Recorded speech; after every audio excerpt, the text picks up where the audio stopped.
Some of us may have forgotten in all the excitement with the miniature village and the child from you-know-where, but part of the goal our little band of castaways is working towards is fixing the spindrift so they can get out of here and hopefully get back to Earth. Go! Where? To the park on the edge of the city. Vince, you and the others have hit Fort Knox. We spotted some giants with cameras. Lenses? Yep, lenses. To start the solar batteries. Come on. And apparently they need lenses to do that. I think this is the first time we've heard about that, but A, feel free to correct me, and B, it's only the third episode, so let's give them a break. You ready? Let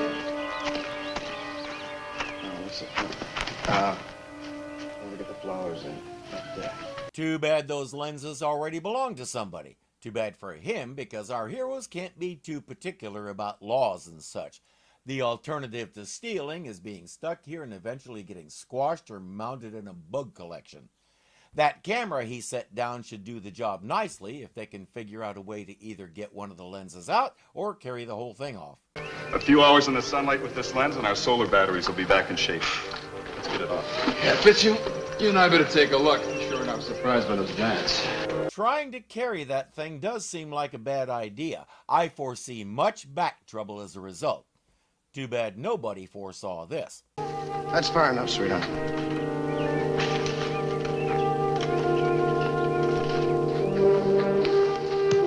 Cut out the nonsense. Oh, come on.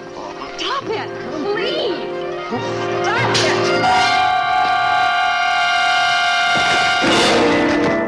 it. Yes, she's dead, and he's in a panic. We saw our photographer there twice in the time tunnel. In particular, in the Trojan Horse episode, he was Paris, the guy who grabbed Helen and started the Trojan War. Considering how that whole thing turned out, I hope it was worth it.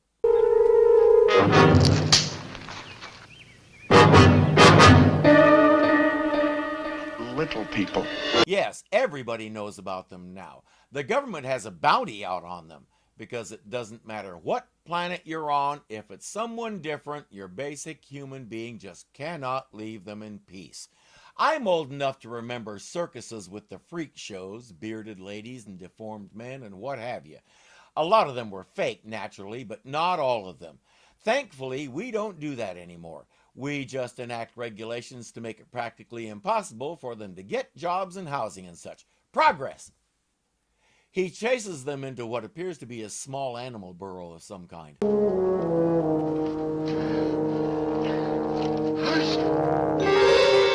That's exactly what my wife looked like the first time I tried a pair of progressive bifocals.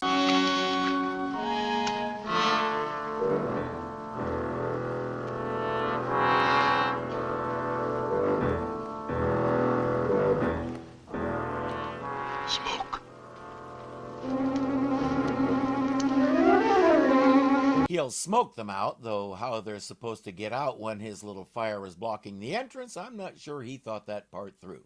And he won't get a chance. Someone's coming.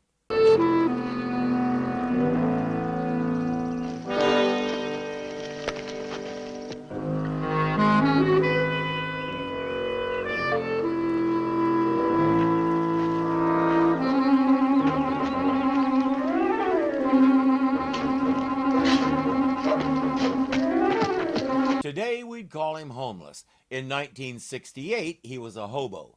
Thing is, there was a difference between your basic homeless guy and a man who truly considered himself a hobo.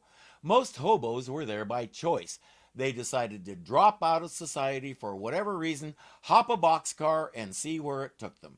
They survived on the kindness of strangers, but they were also a very close-knit group with their own set of rules and ethics. A man might leave a mark on a fence post to tell others, this house will give you a meal, or this house has a really big dog. They looked out for each other, and oddly enough, they were considered a fairly honorable segment of American society. Unlike this guy, often they were too drunk to do anybody any harm. Now, what we really need is a crowbar. Well, Valerie and I can go back to the ship and get one. Yeah, why don't you do that? Barry, you go with the girls. Mark and I'll stay here and keep on trying. I suggest a note to selves, next time bring some tools to begin with, just in case.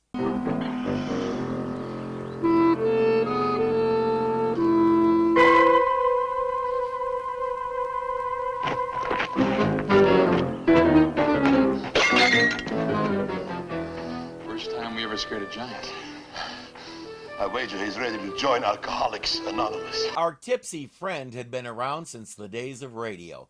In the 50s and early 60s, he made several children's shows called A Day with Doodles Weaver. Yes, he went by Doodles. When he was a child, he had freckles and big ears, so his mother called him Doodlebug. He shortened it and made a career out of it. Then again, his real name was Winstead Sheffield Glendenning Dixon Weaver.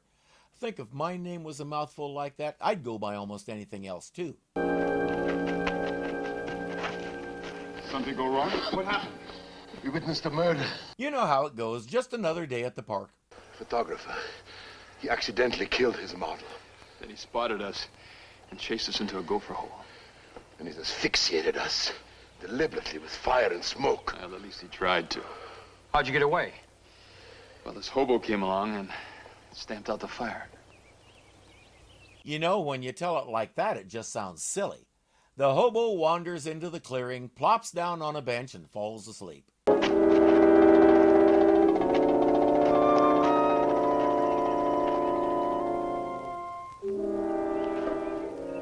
Photographer.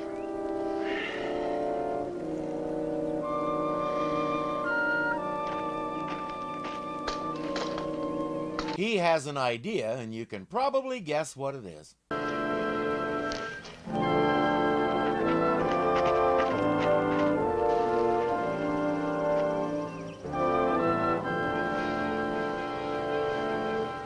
Just as I thought. A frame. He's going to put the rock beside the hobo, scatter some of her belongings around, and tell the police the hobo attacked them and killed the girl. And they're powerless to stop him. Or are they?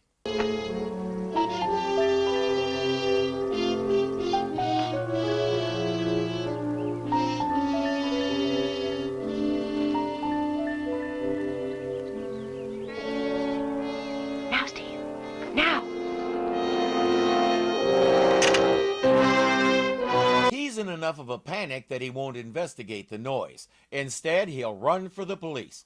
But now that they have the picture, how do they do something useful with it? We can only get this picture developed somehow. I could develop it. If I had a darkroom. She doesn't have one, but the photographer does, so we'll borrow his. Step 1, get the film wound up so they can take it out of the camera. Can probably use this to get out of the camera. All right? Or so Steve and Valerie can get in the camera and get a free ride to the darkroom. The photographer arrives with a couple of cops, they arrest a very confused hobo, and after several hours at a police station, our killer packs up and goes home.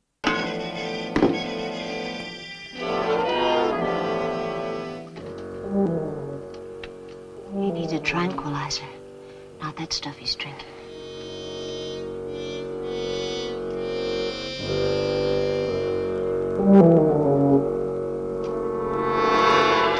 No, he needs to listen to that attack of conscience, go back to the police station, and come clean. He won't, but that's what he needs. After several more drinks, he takes the cameras to the darkroom and starts setting up to develop the film. Development is a 3-stage process. First, you put the film into a developing solution and leave it there for however long the maker of the film tells you to. Then it goes into a rinse to remove all of the developer. Sometimes this is a special chemical, but plain water always worked just as well for me. Then it goes into a chemical called a fixer, which sets the image and keeps it from fading. When it comes out of the fixer, you hang it up to dry, and presto, you have developed pictures. He'll start with the other camera, but that just delays the inevitable. Unless Dan can get inside this place and create some kind of distraction, he's going to find Steve and Valerie inside that camera. And I doubt he's going to be happy about it.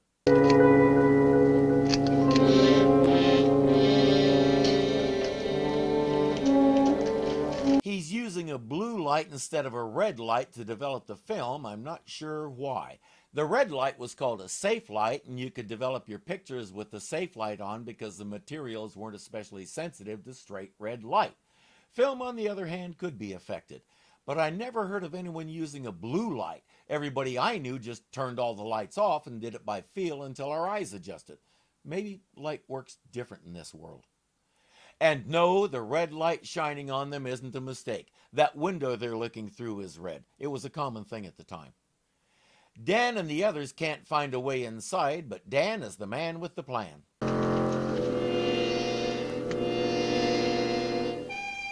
Yes, he's basically going to ring the doorbell and run away. That goes by different names depending on what part of the country you're in, so tell me what it's called in your neck of the woods. You know where to find the comments.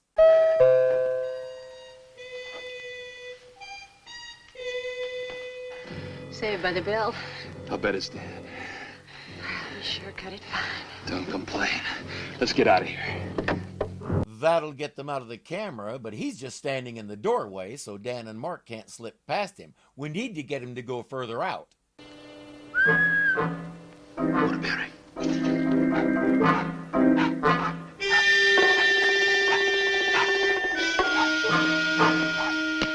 Like that. They made it in.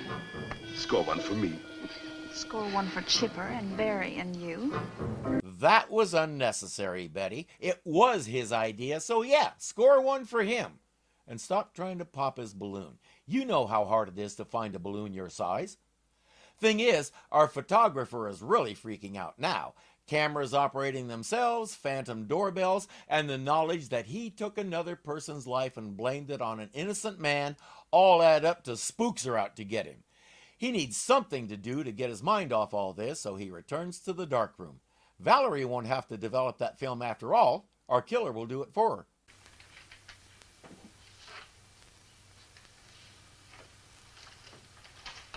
He's doing that the hard way. For a couple of bucks, you could get this little canister thing that you wound the film into, then you poured the chemical in, shook it a little to get rid of any bubbles, and let it do its thing.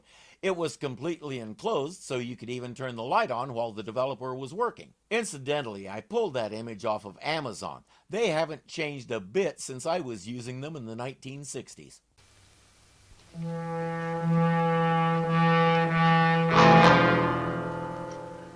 Betty's wondering who took that picture.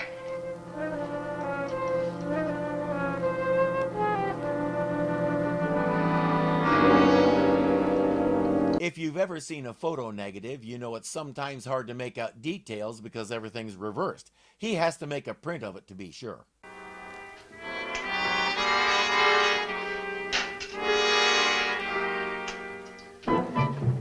No, that's not a photocopier he's putting it in. Wait, in a very real sense it is. It's called a contact printer.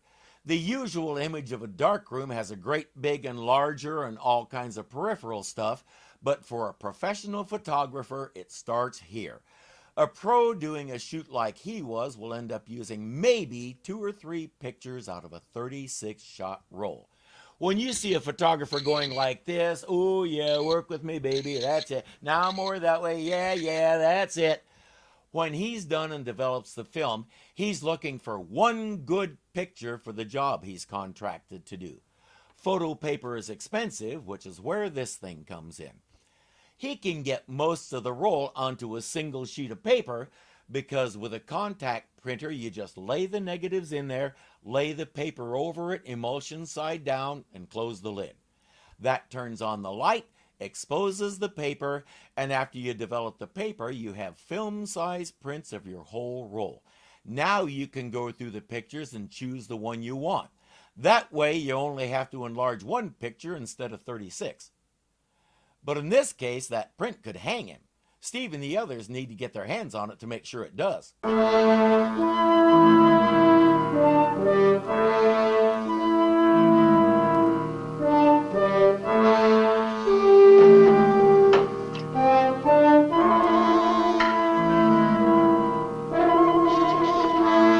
This guy is so rattled he doesn't realize what he just did. He tossed the print down and went to destroy the negative. It won't occur to him that the same spooks who took the picture might be in a position to grab the print before he can destroy it too.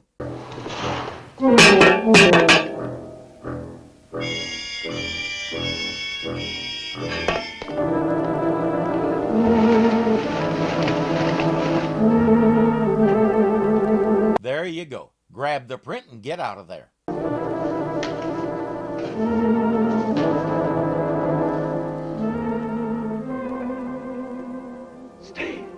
Stay. Come on. I'm coming. Why is he going up? Shouldn't they be going down?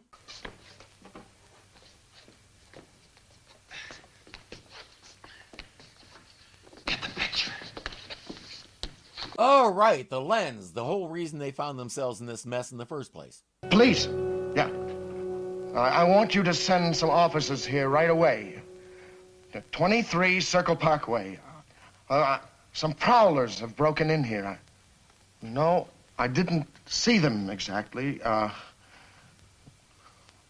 think that they're little people. I have a feeling when they get there and smell his breath, they'll turn around and leave. Where to? 23 Circle Parkway. Fellow reports prowlers in his house. Little people, he says. Oh, no, not again. Ever since the government posted a reward on them, we've been doing nothing but running down bad tips on little people. Plus, there's that. The lens is down, the picture is down, and the people are down, so we're ready to go. There is one small problem.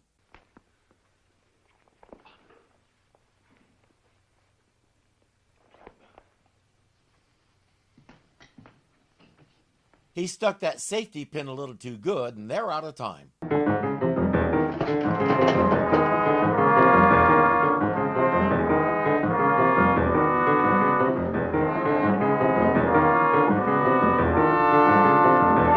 And now he knows who his spooks are.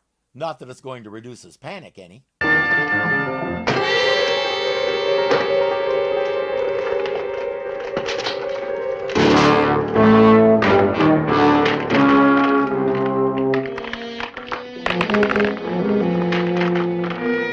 That's a flashbulb. Google it. Dan grabs it. Our villain is tearing the place apart, apparently trying to figure out where the picture might have gone or what the little people might have done with it. He hasn't fallen apart yet, but the cracks are visible.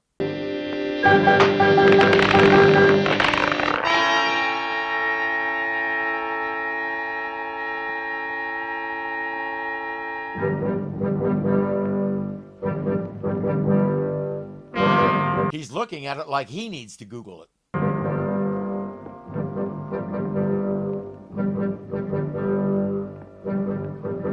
It's slow going with that lens, but they're getting some more help from yet another distraction. I'm glad you're here.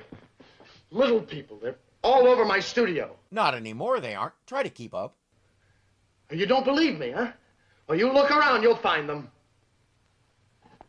These cops are already cynical, and when they glance around and don't see any little people, they get ready to leave.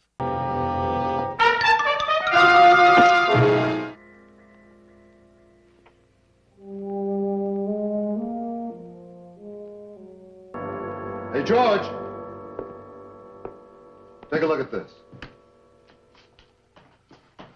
You give me that, that's mine. Hold it. That's my picture. You're coming down to headquarters. The door is open so they can make a run for it. The lens will slow them down too much, so they have to leave it after all that. But some things are more important, like saving an innocent man's life. It wasn't me, I'm telling you, it was the little people. I didn't do it, it was the little people. Believe me, it was the little people. I didn't do anything. Come on. Wait a minute. There's nobody left in the place, and they left the door open. You have plenty of time to take the lens after all. That won't occur to them, and they'll leave it behind. He's leaving something. What could it be? Money? A reward of some kind?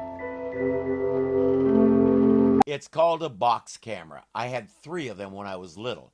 Unlike your basic camera that takes 35mm film, these took a size called 620, as I recall, and they were about 2 inches square, absolutely huge.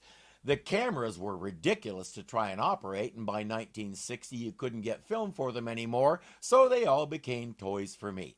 Taking them apart to see how they worked was one of the funnest things I did as a child. Unfortunately, somebody did a little tinkering with this camera too, because there aren't any lenses in it. They'll give him credit for trying, though. Maybe they could leave him a note and tell him what they need. Better yet, find a way to leave him a bottle of Thunderbird. He'll be your friend for life. Hey, thanks for watching. If you like what you see, please click the thumbs up. It really does help the channel. If you're not subscribed yet, the button looks something like this. So click it and join our little family. There's a bell there that may or may not actually work to give you notifications when we post something, but it can't hurt to click it just in case. You can also join our Patreon for as little as $2 a month and help me keep expanding and improving the channel. The link is in the description, along with links to a lot of other fun stuff I do. Again, thank you for watching, and I'll see you next time.